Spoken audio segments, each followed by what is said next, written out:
ആകാശത്ത് നിന്ന് കത്തിയമർന്നൊരു തീഗോളം ഭൂമിയിൽ പതിച്ചു. സ്വപ്നങ്ങളുടെ ചിറകേറി പറന്ന വിമാനം 30 സെക്കൻഡ് കൊണ്ട് കത്തിയമർന്നു.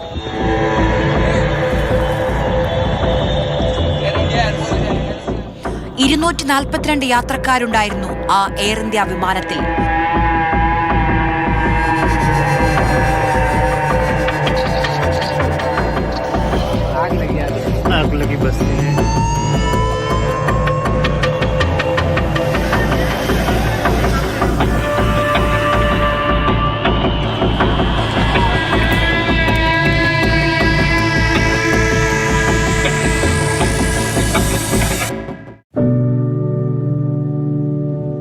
മഹാദുരന്തത്തിൽ നിന്ന്, മരണത്തിന്റെ കൈപ്പിടിയിൽ നിന്ന് ജീവനോടെ മണ്ണിലേക്ക് ചാടിയത് ഒരാൾ മാത്രം.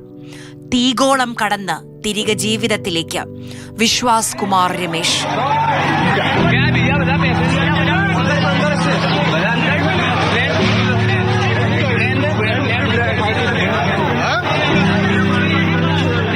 മരണയാത്രയുടെ കഥ പറയാൻ ഇനി രമേശേയുള്ളൂ. ചില ജീവിതങ്ങൾ മഹാത്ഭുതങ്ങളാണ്. അതിലൊരാളാവുകയാണ് രമേശ് വിശ്വാസ് കുമാർ. അടിയന്തര ഘട്ടത്തിൽ തുറക്കാവുന്ന എമർജൻസി എക്സിറ്റിനടുത്ത് 11A സീറ്റായിരുന്നു രമേശിന്റേത്. എടുത്തു ചാടിയതാണോ തെറിച്ചു വീണതാണോ അറിയില്ല. ആരും രക്ഷപ്പെട്ടില്ലെന്ന നടുക്കത്തിൽ നിന്ന് ജീവിതത്തിലേക്ക് നടന്നു കയറിയ വിശ്വാസം. അഹമ്മദാബാദ് വിമാനാപകടത്തിന് ശേഷം ഇപ്പോൾ ലോകം ചർച്ച ചെയ്യുന്നത് ആ അപകടത്തിൽ രക്ഷപ്പെട്ട ഏക വ്യക്തിയെക്കുറിച്ചാണ്, വിശ്വാസ് കുമാർ. അതുപോലെ തന്നെ വിശ്വാസ് കുമാർ ഇരുന്ന സീറ്റിനെ കുറിച്ചാണ്. ഇതാണ് അപകടത്തിൽപ്പെട്ട വിമാനത്തിന്റെ ഉൾവശത്തിന്റെ രേഖാചിത്രം. ഇതിലേക്കൂടെ യാത്രക്കാർ പ്രവേശിച്ചു കഴിഞ്ഞാൽ ബിസിനസ് ക്ലാസ് വഴി വേണം എക്കണോമിക് ക്ലാസ്സിലേക്ക് വരാൻ. ആ എക്കണോമിക് ക്ലാസ്സിനും ബിസിനസ് ക്ലാസ്സിനും ഇടയിലുള്ള പ്രധാനപ്പെട്ട ഡിവിഷൻ, അതിന്റെ തൊട്ട് പിന്നിലാണ് വിശ്വാസ് കുമാർ ഇരുന്നിരുന്ന ഈ സീറ്റാണ് 11A എന്ന് പറയുന്ന സീറ്റ്. ഇതിന് തൊട്ട് മുൻവശത്താണ് എമർജൻസി എക്സിറ്റ് വിമാനത്തിന്റെ. അതായത് ഈ കാണുന്ന, പുറത്തുനിന്ന് നോക്കുമ്പോൾ ഇങ്ങനെ കാണുന്ന ഭാഗം. ഏതെങ്കിലും തരത്തിൽ അപകടമുണ്ടായാൽ ഈ വഴി വേണം യാത്രക്കാർക്ക് പുറത്തേക്ക് രക്ഷപ്പെടാനുള്ളത്. വിശ്വാസ് കുമാറിന് ഈ വലിയ അപകടത്തിൽ നിന്ന് അയാളുടെ ജീവൻ രക്ഷിക്കാൻ പറ്റുന്ന രീതിയിൽ അയാൾക്കൊരു ഭാഗ്യം സമ്മാനിച്ച സീറ്റ് കൂടിയായിട്ട് ഈ 11A ചർച്ച ചെയ്യപ്പെടുകയാണ്.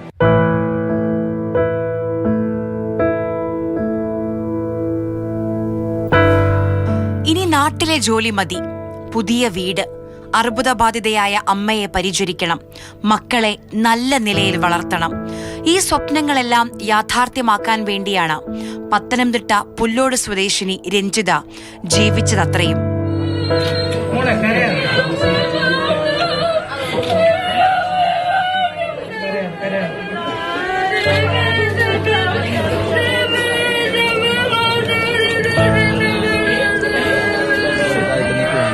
ഭയങ്കര ദുരന്തമായപ്പോൾ സഹിക്കാൻ പറ്റുന്നില്ല. കാരണം കൊച്ചിലെ മുതലൂടെ നടന്ന എല്ലാവർക്കും വലിയ കാര്യവും ഒക്കെയായിരുന്നു.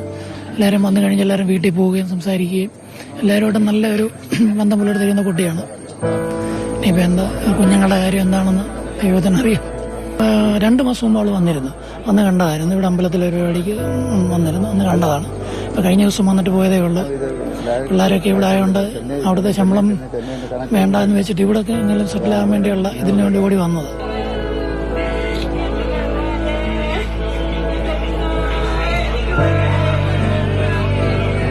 വൻ ദുരന്തമാണ് നേരിട്ടുകൊണ്ടിരിക്കുന്നത്. 2 കൊച്ചു കുട്ടികൾക്ക് അമ്മയില്ലാതായി, അമ്മയ്ക്ക് മോളില്ലാതായി. അപ്പോൾ അതൊരു വൻ ദുരന്തമാണ് ശരിക്കും.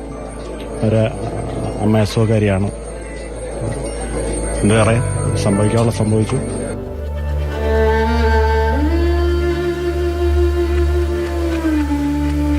ഈ രഞ്ജിത ഈ നാട്ടിലെല്ലാവർക്കും വളരെ ഇഷ്ടപ്പെട്ട, എല്ലാവരോടും വളരെ സജീവമായ എല്ലാ കാര്യങ്ങളിലും ബന്ധപ്പെടുന്ന, രഞ്ജിതയായാലും രഞ്ജിതയുടെ മാതാവായാലും സഹോദരന്മാരായാലും കുട്ടികളായാലും ഈ നാടുമായി ഇഴകിച്ചേർന്ന് വളരെ സജീവമായി ഈ സമൂഹത്തോടൊപ്പം ചേർന്ന് പോകുന്ന ആളുകളാണ്. വലിയ വേദന ഉണ്ടാക്കുന്ന വാർത്തയാണത്. തീർച്ചയായിട്ടും ആ കുട്ടി ദീർഘകാലമായിട്ട് ഒരു പെൺകുട്ടി എന്ന നിലയിൽ അതിൻ്റെ പരിമിതികൾക്കപ്പുറത്തേക്ക് തൊഴിൽ മേഖലയിൽ ഇടപെടുകയും തൊഴിൽ സംബന്ധമായ കാര്യങ്ങളിൽ വിദേശ രാജ്യങ്ങളിൽ, ഗൾഫ് നാടുകളിലൊക്കെ പോയി ജോലി ചെയ്യുകയും പിന്നീട് UK പോവുകയും ഒക്കെ ചെയ്ത് പഠിക്കാൻ മിടുക്കിയായിരുന്നു. സ്കൂൾ കാലഘട്ടം മുതൽ എല്ലാവരുമായും വളരെ നല്ല ബന്ധവും അടുത്ത ബന്ധവും പുലർത്തിയ ഒരു കുട്ടിയാണ്.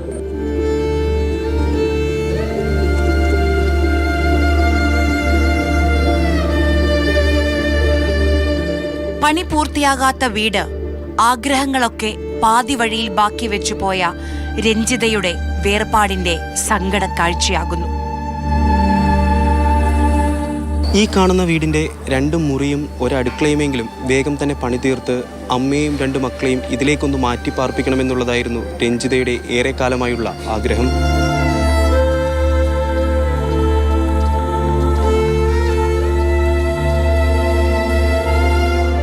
പ്രായത്തിൽ 3 വയസ്സിൻ്റെ വ്യത്യാസമുണ്ട്. പക്ഷേ ധന്യയ്ക്കും രഞ്ജിതയ്ക്കും ഇടയിൽ രഹസ്യങ്ങളില്ല. അയൽപ്പക്കക്കാരുമാണ്, ദീർഘകാല സുഹൃത്തുക്കളാണ്. ഏറ്റവും അവസാനം മെസ്സേജ് വന്നതും ധന്യയ്ക്കാണ്. എന്തായിരുന്നു അതിൻ്റെ ഉള്ളടക്കം? അതിനകത്ത് ഞാനിവിടെ ബാങ്കിൽ വർക്ക് ചെയ്യുന്നു. ഇവിടെ ഞങ്ങൾക്ക് പല സമയത്ത് വിളിച്ച റേഞ്ച് കിട്ടുന്നില്ല. വാട്സപ്പ് കോളാണ് വിളിക്കുന്നത്. അപ്പോൾ വിളിച്ചിട്ട് റേഞ്ച് കിട്ടാത്തതിനാണ് നാട്ടിൽ നിന്ന് തിരിക്കുന്നതെന്ന് വൈകുന്നേരം എനിക്ക് മെസ്സേജ് ഇടുകയാണ്, ഞാൻ ഇറങ്ങുവാടി. അപ്പോൾ ഞാൻ അവളോട് പറയുന്നുണ്ട് ഹാപ്പി ജേണി എന്ന് പറയുന്നുണ്ട്. നീ എവിടെയായി എന്നും പറഞ്ഞ് ചോദിക്കുമ്പോൾ ഞാൻ പിറ്റേ ദിവസം രാവിലെയാണ് എനിക്ക് വീണ്ടും മെസ്സേജ് ഇടുന്നു, ഞാൻ കണക്റ്റിംഗ് ഫ്ലൈറ്റിനാണ്. സാധാരണ കണക്റ്റിംഗ് ഫ്ലൈറ്റ് കഴിഞ്ഞ് ചെന്ന് കഴിഞ്ഞ് ഞാനിങ്ങ് എത്തിയടി എന്ന് പറഞ്ഞ് അടുത്ത മെസ്സേജ് വരേണ്ടതാണ്. അത് കഴിഞ്ഞിട്ടാണ് ഇടയ്ക്ക് വെച്ചിട്ടാണ് ഞാൻ ഈ ന്യൂസ് അറിയുന്നത്. ഇപ്പോഴും ഞാൻ ആ സിറ്റുവേഷൻ അക്സെപ്റ്റ് ചെയ്തിട്ടില്ല. എനിക്കതിൽ നിന്ന് മൂവ് ഓൺ ചെയ്യാനും പറ്റുന്നില്ല. അതാണ് ഇപ്പോഴത്തെ എൻ്റെ അവസ്ഥ എന്ന് പറയുന്നത്. ആരാണ് ഈ വിവരം പങ്കുവെച്ചത്? എൻ്റെ അടുത്ത് മദർഭൂമിയിൽ തന്നെ വർക്ക് ചെയ്യുന്ന ഗോപൻ സാറാണ് എൻ്റെ അടുത്ത് വിവരം പങ്കുവച്ചിട്ട് ഇന്ന ആളിനെ അറിയാമോ എന്ന് ചോദിക്കുന്നത്. പക്ഷേ ആ വിവരം അറിഞ്ഞ ഉടനെ എനിക്കത് പുറത്ത് വിടാൻ പറ്റുന്ന സാഹചര്യമായിരുന്നില്ല. കാരണം എനിക്ക് തന്നെ അത് ഉൾക്കൊള്ളാൻ പറ്റുന്നില്ല. മണിക്കൂറുകൾ മാത്രമേ അവൾക്കുണ്ടായിരുന്നുള്ളൂ എന്നോട് സംസാരിച്ചിട്ട്. ആയുസ് എന്നുള്ള കാര്യം എനിക്ക് പുറത്ത് വിടാൻ പറ്റുന്നില്ല. അവൾ UK പോകുന്നു. പോയി കഴിഞ്ഞിട്ട് താമസിക്കാതെ തിരിച്ചു വരും. വന്നിട്ട് വീടിൻ്റെ പാല് കാച്ചൽ നടത്തി മാറുക, പിന്നെ ബാക്കി പണി നടക്കട്ടെ എന്നും പറഞ്ഞിട്ടാണ് ഇവിടുന്ന് പോകുന്നത്. ഫയൽ റെഡിയാക്കാൻ വേണ്ടി വന്നു. പക്ഷെ അതിങ്ങനൊരു ദുരന്തത്തിൽ അവസാനിക്കാനെന്ന് അറിയില്ലായിരുന്നു. UK-യിൽ പോർട്സ്മൗത്ത് ഹോസ്പിറ്റൽസ് യൂണിവേഴ്സിറ്റി NHS ട്രസ്റ്റിന്റെ ക്വീൻ അലക്സാൻഡ്ര ആശുപത്രിയിൽ നഴ്സായിരുന്നു രഞ്ജിത. കഴിഞ്ഞ വർഷം ഓഗസ്റ്റിലാണ് ഇവിടെ ജോലിയിൽ പ്രവേശിച്ചത്. അതിനു മുൻപ് ഒമാനിലായിരുന്നു. ഒമാനിലായിരുന്ന കാലത്ത് PSC ടെസ്റ്റ് എഴുതി പാസ്സായി. കോഴഞ്ചേരി താലൂക്ക് ആശുപത്രിയിൽ ജോലിയും ലഭിച്ചു. 3 മാസം ജോലി ചെയ്തു. പിന്നെ 5 വർഷത്തെ അവധിയെടുത്തു. ഈ സർക്കാർ ജോലിയുടെ പുനഃക്രമീകരണവുമായി ബന്ധപ്പെട്ട് ഒപ്പിടാൻ വേണ്ടിയാണ് നാട്ടിലേക്ക് വന്നത്. ഒമാനിൽ നിന്ന് ലണ്ടനിലേക്ക് രഞ്ജിത പോയപ്പോൾ സഹപ്രവർത്തകർ കൊടുത്തൊരു സ്നേഹ സമ്മാനമുണ്ട്. വേർപെടുന്നൊരു കാറ്റിനു പറയാൻ കാലമരുളിയ സൗഹൃദമുണ്ട്. കാത്തുനിൽക്കും കനവിനു പകരാൻ കരുതിവെച്ച ഓർമ്മകളും. തുടികൊട്ടും മനസ്സുകളാലെ അതിരറ്റ പ്രതീക്ഷകൾ പൂക്കാൻ നാളേക്ക് വെളിച്ചം വീശാൻ നന്മകൾ നേരുന്നുവെന്ന്. ഒറ്റയ്ക്ക് പൊരുതി ജീവിച്ചവളാണ് രഞ്ജിത. ഇന്ന് ഉറ്റവരെ ഒറ്റയ്ക്കാക്കി അവൾ മടങ്ങി. സെന്റ് ജോൺസ് ഹയർ സെക്കൻഡറി സ്കൂളിലെ ആദ്യ +2 ബാച്ച് 2000-2002 സയൻസ് ബാച്ചിലാണ് അന്ന് രഞ്ജിത പ്രവേശനം നേടിയത്. രഞ്ജിതയെ പറ്റി നമുക്ക് നല്ല ഓർമ്മകളേ ഉള്ളൂ. ചില പിള്ളേരുണ്ടല്ലോ, എല്ലാ ബാച്ചിലും കയറി ഇറങ്ങി എല്ലാവരുമായിട്ടും സൗഹൃദം ഉണ്ടാക്കി നടക്കുന്ന ഒരു പ്രകൃതം. അങ്ങനെ ഒരു പ്രകൃതമായിരുന്നു രഞ്ജിത. എല്ലാ കാര്യങ്ങളും എല്ലാ കാര്യങ്ങൾക്കും ഗ്രൂപ്പിൽ മെസ്സേജ് അയക്കാതെ തന്നെ ഇൻഡിവിജ്വലി എന്തെങ്കിലും ആവശ്യങ്ങളുണ്ടെങ്കിൽ ചെയ്തു തരാമെന്നുള്ള രീതിയിൽ എപ്പോഴും കോൺടാക്ട് ചെയ്തുകൊണ്ടിരുന്ന ഒരാളാണ്. അങ്ങനെ വളരെ കുറച്ച് ആൾക്കാരെ നമ്മുടെ ആ ബാച്ചിൽ ഉള്ളൂ. ചിരിച്ച മുഖത്തോടെ അല്ലാതെ ആളെ കണ്ടിട്ടില്ല. ഒരു രഞ്ജിത എന്ന പേര് കേൾക്കുമ്പോൾ തന്നെ ബാച്ചിലെ നല്ല +2 മൊത്തം ആൾക്കാർക്കും രഞ്ജിതയെ പരിചയപ്പെടുത്തേണ്ട ഒരു ആവശ്യമില്ല. എൻ്റെ സഹോദരൻ്റെ കൂടെ പഠിച്ചതാണ്. അവരിവിടെ ഹയർ സെക്കൻഡറി ഫസ്റ്റ് ബാച്ചാണ്. അവൻ്റെ ഏറ്റവും പ്രിയപ്പെട്ട കൂട്ടുകാർ. ഇപ്പോഴും നാട്ടിൽ വന്നാൽ ഇവർ കാണുകയും കണ്ടില്ലെങ്കിലും പരസ്പരം മണിക്കൂറുകൾ കളിച്ചിരി വഴക്കുണ്ടാക്കി വർത്തമാനം പറയുകയൊക്കെ ചെയ്തിരുന്ന ഒരു കുട്ടിയായിരുന്നു.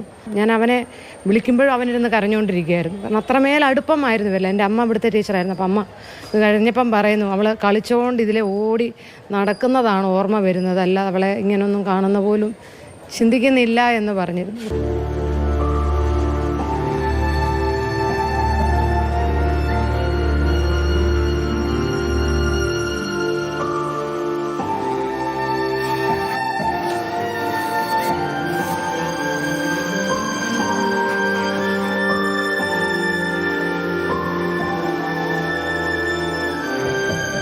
ഏറ്റവും വേദനാകരമായിട്ടുള്ള ഒരു സംഭവമാണ്. അപ്പോൾ ആദ്യഘട്ടത്തിൽ ഐഡന്റിഫിക്കേഷൻ സാധ്യമാകുമെങ്കിൽ അതിലൂടെ കണ്ടെത്താനായിട്ട് കഴിയും. അല്ലെങ്കിൽ DNA സാമ്പിൾ എടുത്ത് 72 മണിക്കൂറിന് ശേഷം അത് ഉള്ളിൽ ഫലം വന്ന് പിന്നീടായിരിക്കും ഇവിടെ എത്തിക്കുന്നതിനുള്ള നടപടികളൊക്കെ ഉണ്ടാവുക. അതിനനുസരിച്ച് ക്രമീകരിക്കും.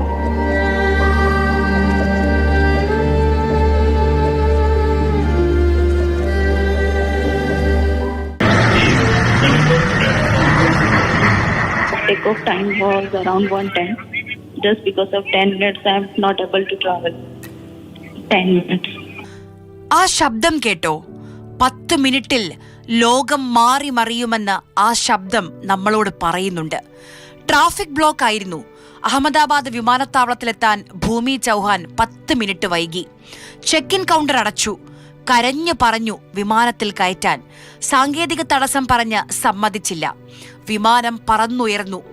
ഭൂമി സങ്കടത്തോടെ തല ഉയർത്തി നോക്കുന്ന നേരം കൊണ്ട് വിമാനം കത്തിയമർന്ന് താഴെ വീണു. My husband is there. I am here in India only for vacation, and the vacation is over now. I am back to work, but just because of 10 minutes, I am not able to travel. I only just thank to God. Just my Ganpati Bappa saved me. Definitely, I am completely devastated after hearing all this loss, and my body is literally shivering. Yeah, I am not able to talk anymore as well.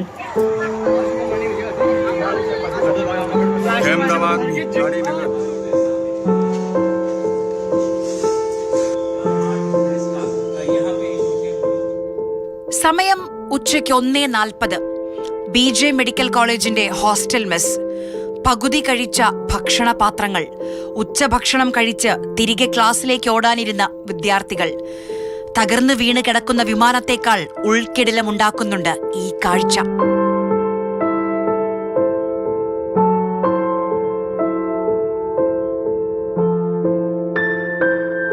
ദുരന്തത്തിന്റെ അവശേഷിപ്പായി വിമാനത്തിന്റെ tail ദാ ആ കെട്ടിടത്തിൽ ഇപ്പോഴുമുണ്ട്.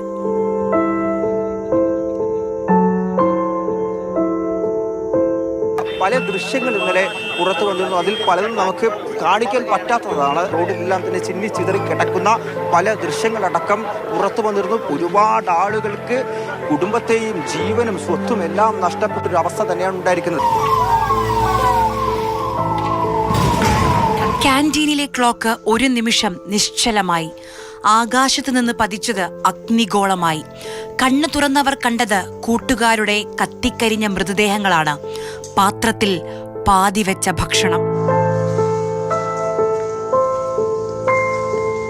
പുകപടലങ്ങൾ നിറഞ്ഞ മുറിയിലൂടെ പലരും പാഞ്ഞു. രക്ഷാകരങ്ങൾക്കായി കരഞ്ഞു. ചിലർ താഴേക്കെടുത്തു ചാടി. എന്താണ് സംഭവിച്ചതെന്നറിയാതെ ഹൃദയമിടിച്ചു നിന്നവർ കണ്ടത് മേൽക്കൂരയിൽ തറച്ചു നിൽക്കുന്ന വിമാനച്ചിറക്. മനുഷ്യഹൃദയത്തെ കീറിമുറിച്ച് പഠിച്ചിരുന്ന മെഡിക്കൽ വിദ്യാർത്ഥികളായ ഒരു കൂട്ടം പേർ ഹൃദയം തകർന്ന് തങ്ങളുടെ കൂട്ടുകാരെ തിരഞ്ഞു.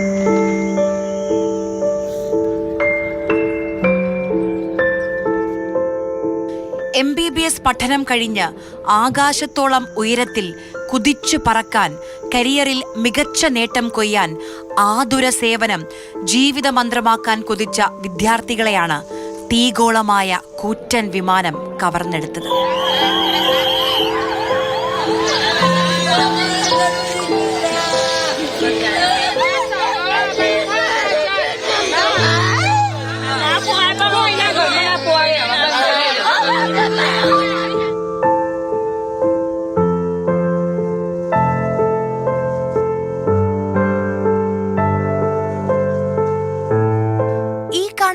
വിമാനാവശിഷ്ടങ്ങൾക്കിടയിൽ എവിടെയെങ്കിലും ഒരു ഫോൺ ഉണ്ടാകും. ഒരുപക്ഷെ കത്തിച്ചാരമായി കാണും. പക്ഷേ ടേക്ക് ഓഫിന് മുൻപ് ആ ഫോണിലെടുത്ത ഒരു സെൽഫിയുണ്ട്. ലണ്ടനിൽ ജോലി ചെയ്യുന്ന പ്രദീക് ജോഷി, ഭാര്യ ഡോക്ടർ കോമി വ്യാസും 3 കുട്ടികളുമാണ് ആ സെൽഫിയിലുള്ളത്. 6 വർഷമായി പ്രദീക് ലണ്ടനിലാണ്. കുറേ കാലത്തെ ആഗ്രഹമായിരുന്നു കുടുംബത്തെ കൂടെ കൂട്ടണമെന്ന്. ഏറെക്കാലത്തെ കാത്തിരിപ്പിനൊടുവിൽ ആ സ്വപ്നം യാഥാർത്ഥ്യമായി. കോമി വ്യാസ് ഇന്ത്യയിലെ ജോലി രാജിവെച്ചു. ഇരട്ടക്കുട്ടികളായ നകുലിനും പ്രത്യുത്തിനും മൂത്ത മകൾ മിറായിക്കുമൊപ്പം സ്വപ്നങ്ങൾ നെഞ്ചേറ്റി എയർ ഇന്ത്യ 171 വിമാനത്തിൽ കയറി. സെൽഫി എടുത്ത് ബന്ധുക്കൾക്ക് അയച്ചു. നിമിഷങ്ങൾക്കുള്ളിൽ ജീവിതകാലത്തെ സ്വപ്നങ്ങൾ ചാരമായി. അവശേഷിപ്പായുള്ളത് ഈ സെൽഫിയും. ആകാശത്തെ പ്രണയിച്ച് സ്വപ്നങ്ങൾ ചിറകുകളാക്കി പറന്നവർ. ആകാശമായിരുന്നു അവരുടെ പ്രിയപ്പെട്ട ഇടം. വിമാനത്തിലെ cabin crew Roshni Rajendra. Aviation മേഖലയിൽ ഒരു ജോലി, അതായിരുന്നു റോഷ്നിയുടെ സ്വപ്നം. തന്റെ ഇൻസ്റ്റഗ്രാം അക്കൗണ്ടിന് റോഷ്നി നൽകിയ പേര് സ്കൈ ലവ്സ് ഹെർ എന്നായിരുന്നു. അതെ, ആകാശം സ്നേഹിക്കുന്നവളെന്ന്. 1,00,000-ലധികം ഫോളോവേഴ്സ് ഉണ്ടായിരുന്നു. അതേ ആകാശത്ത് അവളുടെ പ്രതീക്ഷകളും സ്വപ്നങ്ങളും എരിഞ്ഞടങ്ങി. ആകാശയാത്രയിലെ ആശങ്കയകറ്റിയവർ, കരുതലിന്റെ കരം പിടിച്ചു കാത്തവർ, കുടുംബത്തിന് തണലായി നിന്ന ആ ചിറകുകൾ ഒടുവിൽ അഗ്നിയിൽ കത്തിയമർന്നു.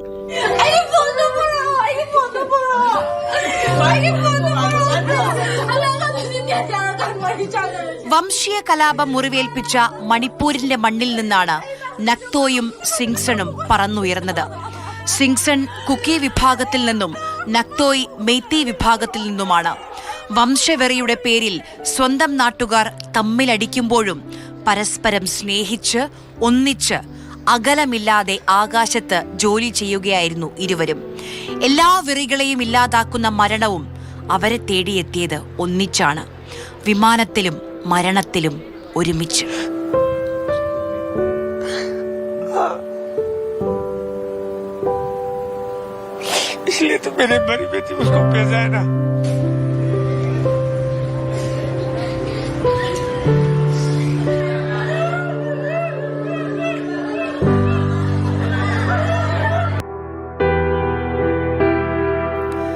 എനിക്ക് മുന്നേ അവൻ പോയെന്ന് പറഞ്ഞ് വിതുമ്പുകയാണ് എയർ ഇന്ത്യ വിമാനത്തിന്റെ ക്യാപ്റ്റൻ സുമിത് സബർവാളിന്റെ അച്ഛൻ. ലണ്ടനിലെത്തിയിട്ട് വിളിക്കാമെന്ന് പറഞ്ഞാണ് ഫോൺ കോൾ സുമിത് അവസാനിപ്പിച്ചത്. പക്ഷേ അവസാന ഫോൺ കോൾ ആയിരുന്നു അതെന്ന് അച്ഛൻ അറിഞ്ഞില്ല. അച്ഛനെ പരിചരിക്കാൻ വിവാഹം പോലും വേണ്ടെന്ന് വെച്ച വ്യക്തിയാണ് സുമിത്. 3 ദിവസം മുൻപാണ് സുമിത് അച്ഛനെ വിളിച്ച് ഇനി എന്നും കൂടെയുണ്ടാകുമെന്നും ജോലി ഉപേക്ഷിക്കുകയാണെന്നും പറഞ്ഞത്. പൈലറ്റുമാർക്ക് പരിശീലനം നൽകുന്ന ലൈൻ ട്രെയിനിംഗ് ക്യാപ്റ്റനാണ് സുമിത്. 8000 മണിക്കൂറിലധികം വിമാനം പറത്തി പരിചയവുമുണ്ട്. നിസ്സഹായനായി ഒരു പറ്റം ജീവനുകളുമായി ദുരന്തത്തിലേക്ക് പറന്നിറങ്ങേണ്ടി വന്നു സുമിത്തിന്.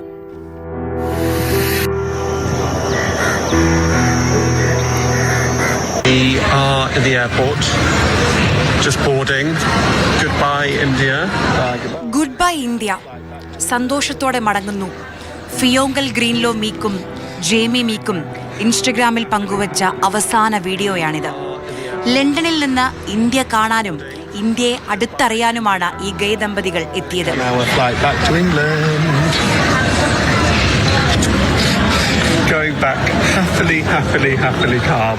ആത്മീയതയുടെയും മനഃശാന്തിയുടെയും വേരുകൾ തേടിയാണ് ഇരുവരും 10 ദിവസത്തേക്ക് ഇന്ത്യയിലേക്ക് പറന്നെത്തിയത്. ലണ്ടനിൽ 7 വർഷമായി ആത്മീയാരോഗ്യ കേന്ദ്രമായ വെൽനസ് ഫൗണ്ടറി നടത്തുകയാണ് ഫിയോങ്കൽ. യോഗ പരിശീലകനാണ് ജേമി. ഇരുവരും ഈ 10 ദിവസത്തിൽ ഇന്ത്യയിൽ കണ്ട അവരുടെ യാത്രാനുഭവങ്ങളൊക്കെ സമൂഹമാധ്യമങ്ങളിൽ പങ്കുവച്ചിരുന്നു.